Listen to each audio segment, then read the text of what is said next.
Olá! Hoje a nossa conversa é para você que está se preparando para a FUVEST.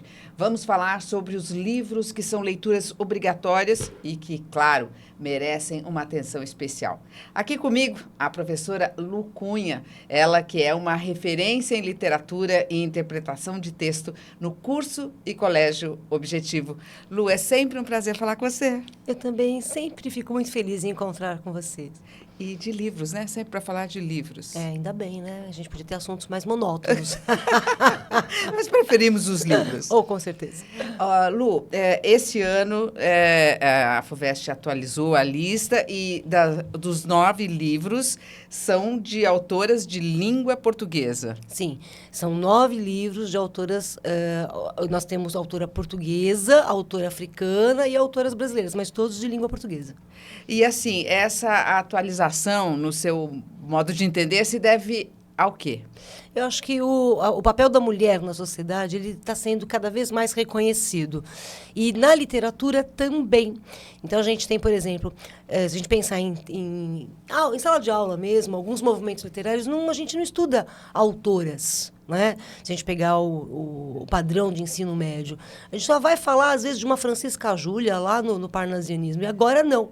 Agora a gente tem autoras que são realmente significativas para o século XIX, para o século XX e até mesmo para o século XXI. É o papel fundamental da mulher na sociedade. E assim, e que caminho que é esse que a mulher está percorrendo na sociedade, na sua avaliação, lendo todas as obras, né, essas 9 que são obrigatórias, o que você depreende de tudo isso, Lu?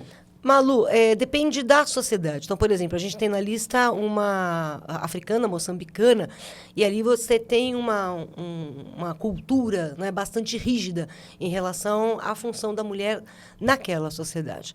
Se você pensar em autoras brasileiras, é claro que o nosso país é muito grande. Então, dependendo da região, você vai ter a mulher com papéis muito mais dinâmicos e muito mais significativos do que em outras regiões, em que muitas vezes a mulher continua subserviente, naquela mentalidade do patriarcalismo, vou obedecer o meu marido, sabe? Vou lavar o pezinho dele quando ele chegar.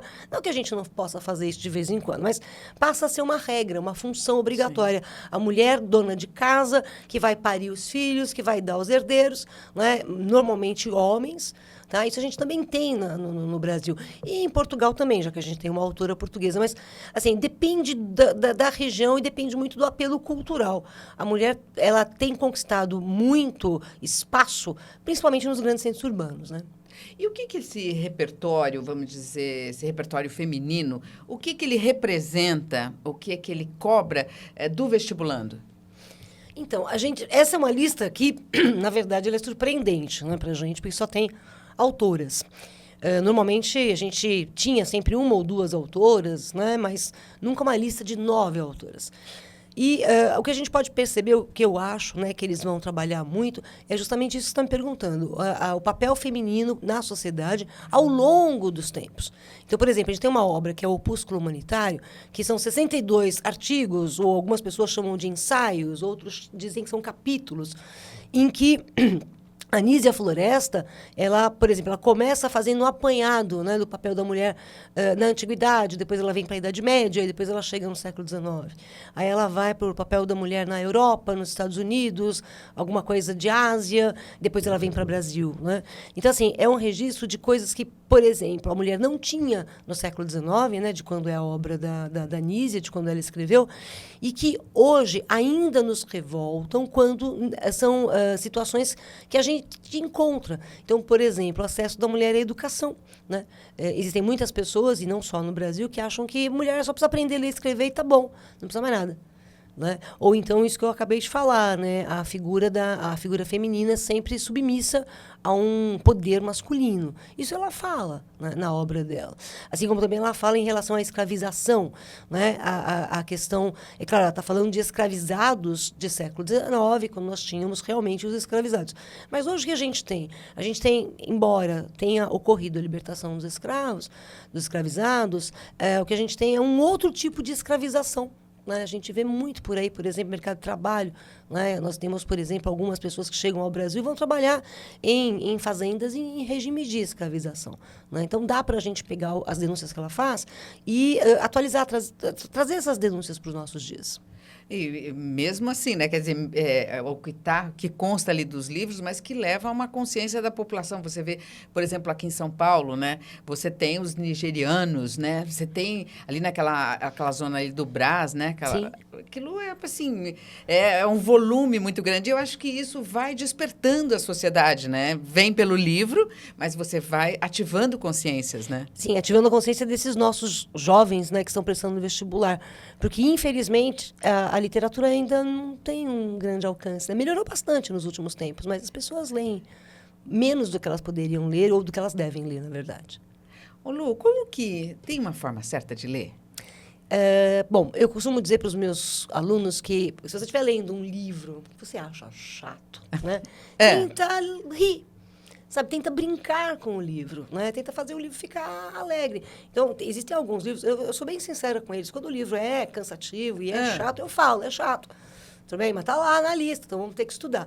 Mas vamos lá, vamos zombar um pouco do livro. Então, se você começa a brincar com o livro, a leitura vai fluir um pouco mais. Aí depois você se interessa, né? Pela narrativa, ou por aquilo que ele está colocando ali para a gente como uma defesa de tese, por exemplo, que pode acontecer. Então, você tem que levar a leitura como, primeiro, uma diversão. Ela é uma diversão, só que é uma diversão que estimula o teu intelecto, né?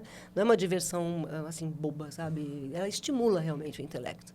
E você sabe que, às vezes, quando eu tenho dificuldade para ler, eu leio em voz alta, o parágrafo inteiro. Leio em voz alta, que é para ver se aquele contexto ele me consiga me seduzir. Né? E aí, por vezes, tem dado certo, viu, Lu?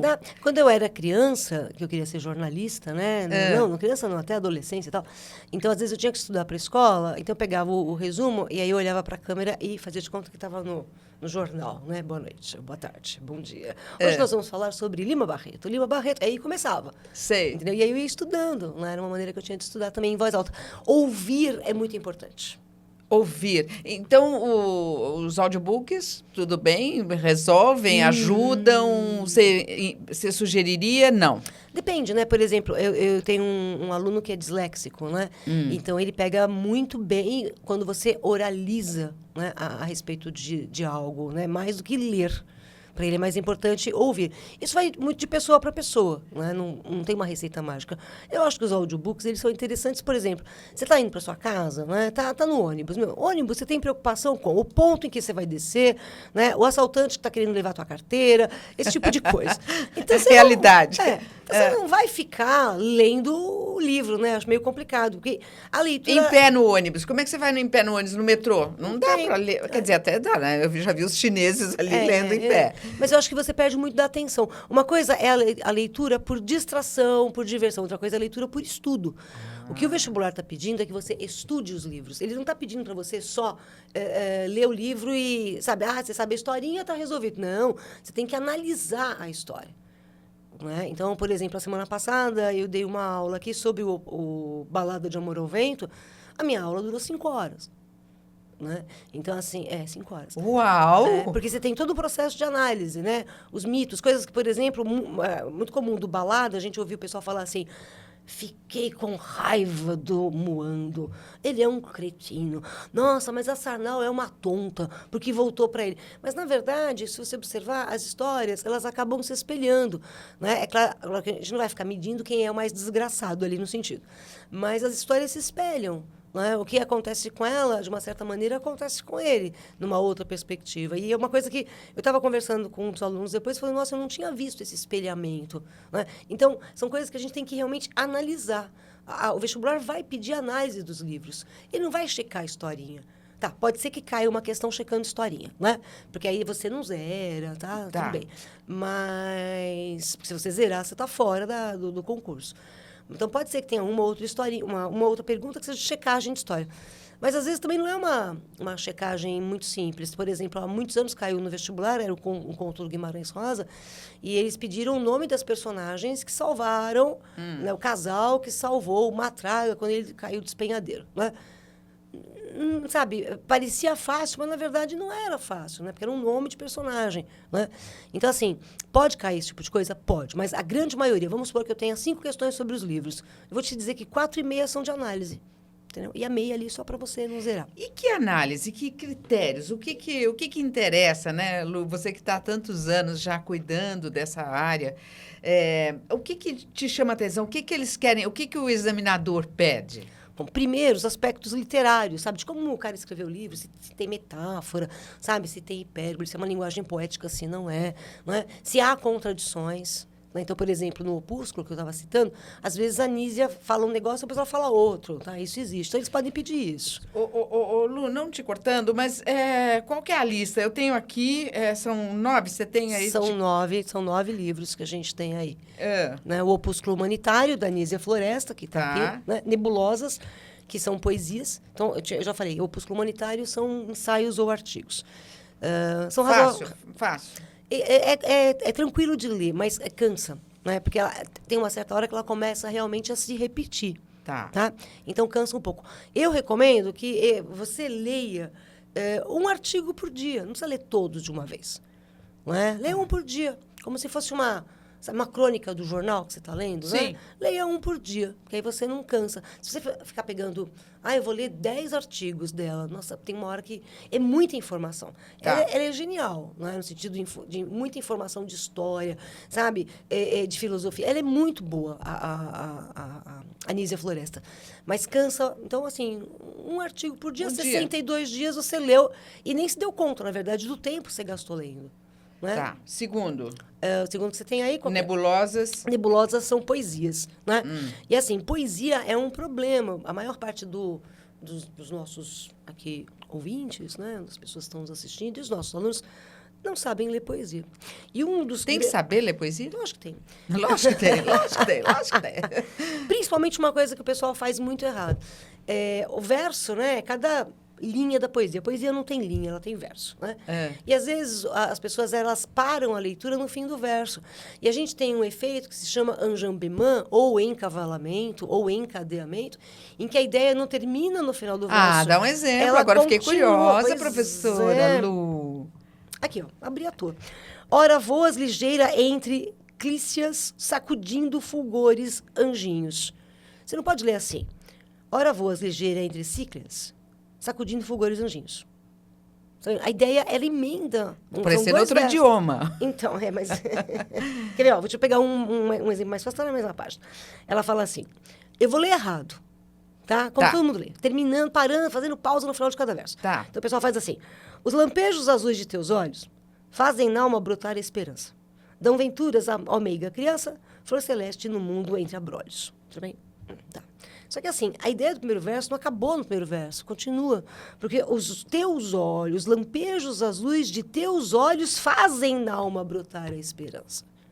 Então, o sujeito, ele está lá em cima. Você não precisa saber que sujeito, essas coisas. Precisa. Mas para cá, não. Mas assim, eu só estou explicando. Né? E aí, então, os lampejos azuis de teus olhos é o sujeito. Tá. Cadê o verbo? Está no verso de baixo. Então, você tem que emendar. Senão não dá sentido. Aí, ó. Os lampejos azuis de teus olhos fazem na alma brotar a esperança. Você viu como ficou diferente? Ficou.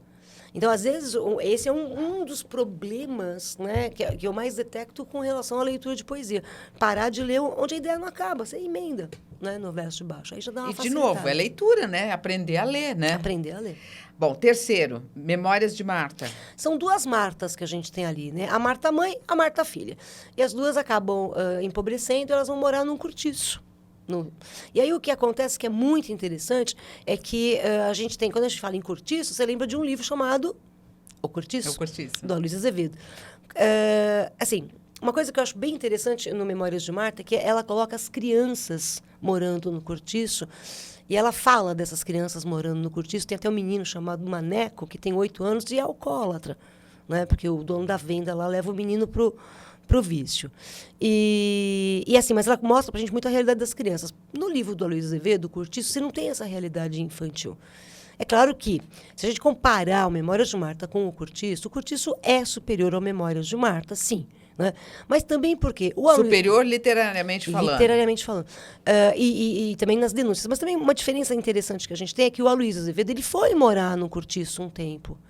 Né? E foi fazer aquilo que a gente chama de laboratório, né? Sim. Porque ele foi lá, morou no Cortiço, viu como as pessoas andavam, como elas falavam, o que elas comiam, o que elas não comiam também, principalmente. Né? Então, assim, ele teve esse contato muito forte com o que é a realidade de um cortiço. E a Júlia Lopes de Almeida, não. Tá. Entendeu? Então, isso faz uma diferença muito grande. E o que a gente tem no Memórias de Marta é a Marta Filha contando a sua história. Uma coisa bem interessante para você pensar, e é um nível de análise que eu estou te falando, porque são 9 livros e para um vestibular aproveitar os 9 títulos numa prova é difícil, porque é muita coisa. São muitos livros para, às vezes, 5 questões, né? 5 testes. Isso quando são 5. Então, o que eles fazem para aproveitar? Eles colocam em um teste, por exemplo, 2 obras. Sabe, ou 3 obras e fazem um paralelo entre elas. Então, uma coisa assim, no Memórias de Marta, a Marta Filha, ela fala assim, eu tenho poucas lembranças da minha infância, eu me lembro do meu pai, né, no velório que minha mãe fez encostar lá no meu pai, que ele estava gelado e tal. Então, ela tem poucas lembranças da infância. Já na Paulina Chiziane, a Sarnal tem uma memória muito forte, né, da adolescência dela. Quer dizer, aí nós estamos falando de outro livro aqui, que é do Balada de Amor ao Vento. Balada de Amor ao Vento. Da Chiziane. Então, quer dizer, ele pode juntar, por exemplo, Memórias de Marta com Baladas de Amor. Pode juntar o Balada de Amor ao Vento com o Opúsculo Humanitário, que fala sobre poligamia. Em alguns artigos, a Anísia fala sobre poligamia. Então, você pode encaixar, né, o Opúsculo com o Balada. E também, por exemplo, pode encaixar o Opúsculo com o Memórias de Marta. Porque a salvação da Marta Filha é justamente a educação. Né? Vai acabar se tornando professora, a educação é uma salvação. E a Anísia Floresta, no Opúsculo Humanitário, diz o tempo inteiro isso. Que a mulher precisa ter acesso à educação. Né? Ô Lu, me ocorreu o seguinte, eu quero continuar aqui com a lista, mas eu quero pensar o seguinte, vamos supor, em agosto, né, o vestibulando lê a primeira, a segunda obra, Nebulosas, da Narcisa. Como é que ele faz para guardar essa informação ou mesmo esse encaixe com uma outra obra? Né? Porque, por exemplo, pode esquecer. Como é que ele faz para cuidar disso? Fichamento. Tá. Você lembra como você fazia fichamento na faculdade? Ainda não mudou? Não, para a gente estudar é a melhor coisa que tem. É. O tempo já está meio apertado. Mas o ideal que eu falo para eles é, você lê um capítulo, você vai ler até o momento que você cansar. Tá? Cansou, parou. Sabe? Não está prestando atenção, não adianta. Tem gente que faz assim, vamos lá. Eu vou ler esse livro aqui que é pequenininho em 3 dias. Quantas páginas o livro tem? O livro tem 30 páginas, vamos supor. Né? Então, eu vou ler 10 hoje, 10 amanhã. Só que aí você se obriga a ler essas 10 páginas e você não presta atenção. Você está se enganando. E corre para terminar. Exatamente. Então, não adianta. Então, assim, o ideal é, tô lendo, cansei, não vou ler mais hoje. Terminei. Então, eu vou pegar minha caneta, vou pegar o meu papelzinho, pegar aqui o meu bloquinho, né? E vou anotar o que me chamou a atenção. Quando chegar um pouquinho antes da prova, uns 10 dias antes da prova, você pega as suas anotações, a leitura volta. É como se tivesse acabado de ler. Interessante. Brilhante isso. Atenção, atenção. Que importante. Você anota até onde você esteja prestando atenção. Exatamente. Né? Você sabe o que é aquilo e tal. Cansou, não tem nem problema. Pode ser na primeira página, segunda página, não importa. Não importa. Porque a hora que você olhar para esse registro... Você vai lembrar até a caneta que você usou para escrever aquilo. Você vai lembrar onde você estava. É muito curioso. Melhor do que seguir daquele jeito, lendo só para acabar. Só para acabar. Bom, aí vamos lá para Caminho de Pedras. Da Raquel de Queiroz. Raquel de Queiroz é uma autora do modernismo segunda geração, e ela vai naqueles autores que são chamados de neorrealistas por alguns. É a denúncia social, né? Então, ela vai muito na questão do governo Vargas, né? A intentona comunista, e é um perfil bastante politizado. A Raquel tinha esse perfil muito politizado, né? Uhum. E olha, é interessante, nós já fizemos uma conversa, né, Lu, sobre isso, e nós falamos das autoras femininas, né? Foi muito interessante isso. Muito. E eu queria até chamar aqui no canal Objetivo Oficial, no YouTube, dá para conferir a gente explanou bastante, a gente foi bem fundo nessa questão do feminino na literatura da FUVEST, né? Então, só para fazer aqui um registro. Bom, aqui temos também o Cristo Cigano, da Sofia de Mello. O Cristo Cigano, da Sofia, são poesias também, tá? Mas, assim, ele é curtíssimo. E é uma lenda que ela ouviu, o João Cabral de Melo Neto contou para ela, e aí ela achou interessante, acabou escrevendo o Cristo Cigano, mas assim, ela deixou de lado, ela não queria nem publicar, tá? Depois acabaram publicando para ela. É a história de um escultor, né, que quer esculpir a dor humana, né? Então, ele acaba encontrando uma pessoa e ele vai vendo a agonia. Você até fica meio assim, será que o cara matou o outro para ver a agonia dele? Mas isso está em versos, de novo, e o Cristo Cigano não é. É muito parecido com a poesia do João Cabral. João Cabral, ele diz que ele tem a poesia de duas águas, né? A poesia de primeira água e segunda água. A poesia de primeira água é para um público leitor mais sofisticado, e a de segunda água é para um público leitor mais simples. A Sofia vai nessa linha de primeira água, sabe? É mais difícil. Eu acho que é um dos livros mais difíceis da lista. Agora, o fato de ter vamos dizer, essa escrita feminina na língua portuguesa, ela tem alguma característica específica ou características específicas ou não? Em termos de temática, eu diria que em todas as obras que a gente tem, essa questão da mulher ser renegada a terceiro, quarto, quinto plano. Né, na sociedade. Lu, então essa questão está latente mesmo? Sim, com certeza. Você vai, por exemplo, é um exemplo claro disso, você está dirigindo, aí vamos supor que o farol fecha e você freia, o cara de trás vira e chama de "Ei, Dona Maria", tá vendo? É um preconceito. É um preconceito. É um preconceito muito, muito grave. Eu tive um carro, uma vez, deu um problema na embreagem, o carro era novo, deu problema na embreagem. E o cara na concessionária lá falou, você não sabe dirigir carro automático. Eu peguei minha carteira, falei, minha carteira é categoria D, moço. Aí ele, não, deve ser um problema do carro, entendeu? Então, assim, sabe, você às vezes tem que se impor. Então, você realmente é massacrada por uma sociedade que é muito ainda preconceituosa e muito machista, né? A gente tem alguns homens extremamente evoluídos, né, que conseguem perceber que a mulher não tem que andar atrás dele, tem que andar ao lado. Mas, infelizmente, ainda tem muito... E não é só o discurso feminista, né? Não é um discurso feminista, é um discurso feminino. Eu acho que é um pouco diferente disso. Né? Eu brinco sempre com isso, assim, manifesto feminista. Imagina, vocês estão loucos? Rasgar sutiã, queimar sutiã em praça pública, sutiã custa muito caro. Não pode. Né? Então, assim, nós temos hoje em dia outras formas de luta, né? Mas a gente tem que se fazer ver, e a gente tem que se fazer valer também. Sem violência, sabe? Mas mostrar que a gente é capaz de muita coisa. Né? Que as pessoas, às vezes, acham que uma mulher não é capaz. Eu me lembro que eu ia para a escola e tinha um ônibus ali, que passava na Barão de Limeira, era o Praça da CMTC. Você lembra disso? Vocês não sabem o que é isso. E a motorista era uma mulher, era a única mulher motorista que eu vi, por anos. Até hoje você não vê muita motorista de ônibus mulher. Também você vê muito pouco. Então, é interessante, né? Porque lendo os livros e também tendo essa consciência, né, de que como é importante pensar na mulher sob esse prisma, né, Lu? Isso é que é importante. Lu, agora o próximo. As meninas da Lígia Fagundes Telles. Então, as meninas, assim, a gente tem a história, está aqui a minha edição antiquíssima, né? Caindo aos pedaços, para variar. Então, nas meninas, a FUVEST já pediu a leitura das meninas há muitos anos. Eu não me lembro quando foi, mas foi lá nos anos 90, né? E aí você tem as três meninas, a Lia, a Lorena e a Ana Clara.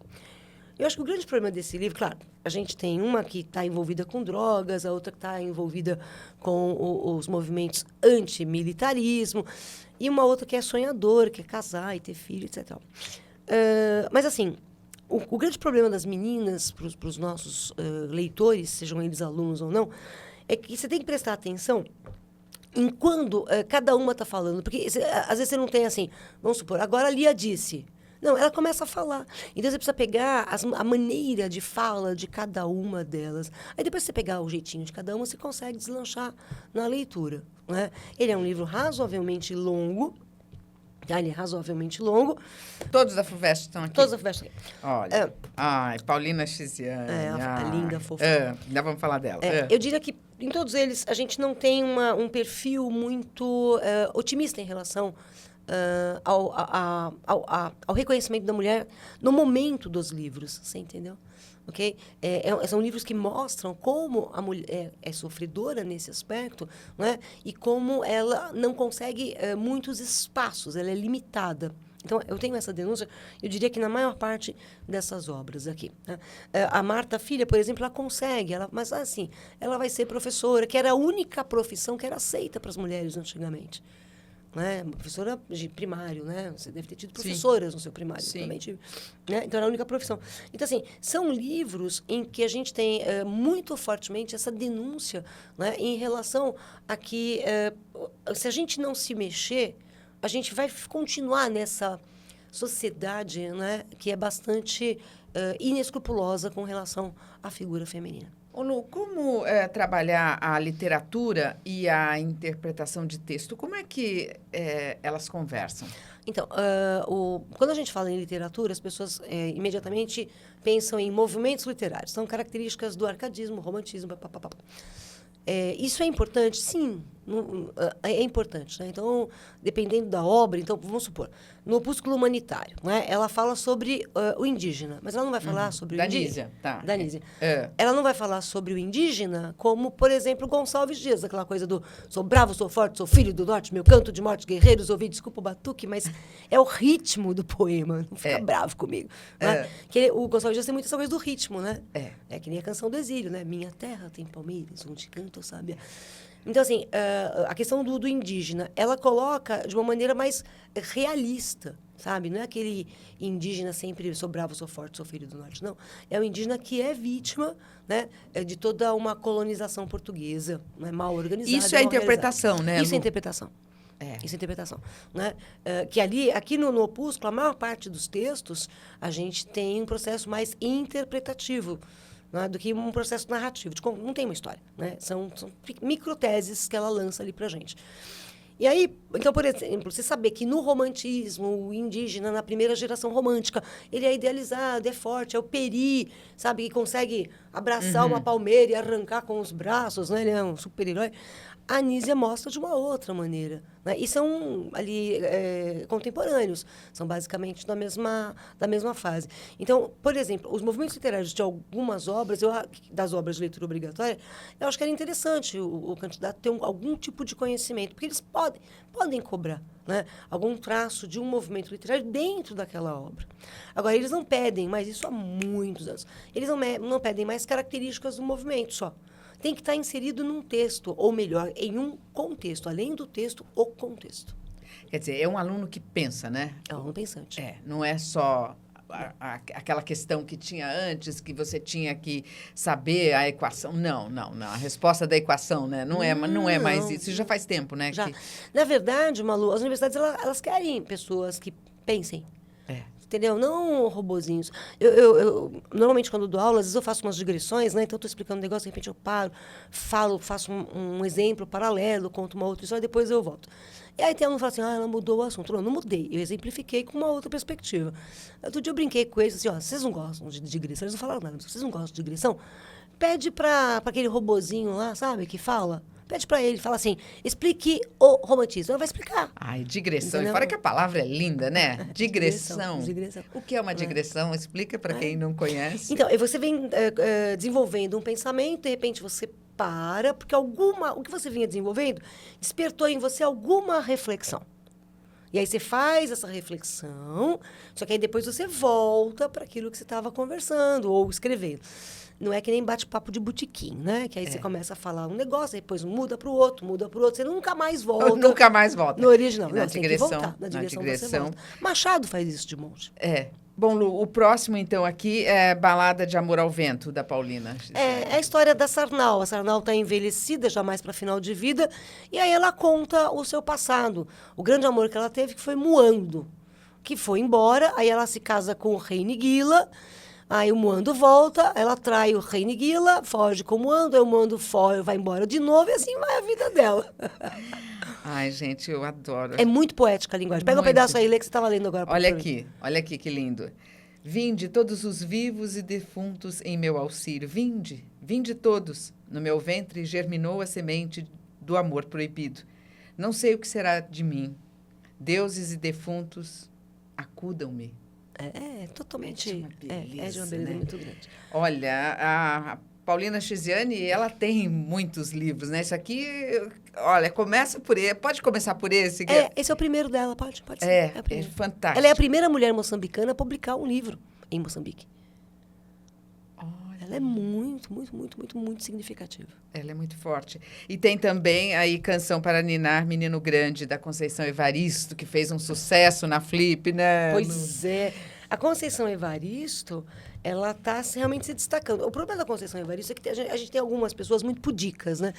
E aí elas leem algumas coisas assim um pouco mais pesadas em termos de sexualidade, falam, que absurdo isso.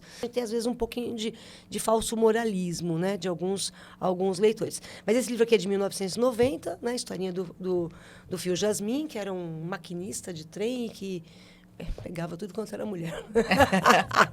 Bom, e aí temos aqui a última, que é A Visão das Plantas.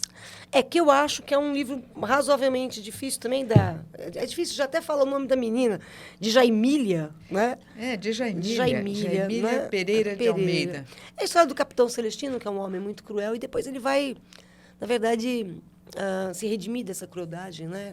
Por meio também das plantas, né? Mas eu acho que é os dois mais difíceis, tá? Na minha mera opinião.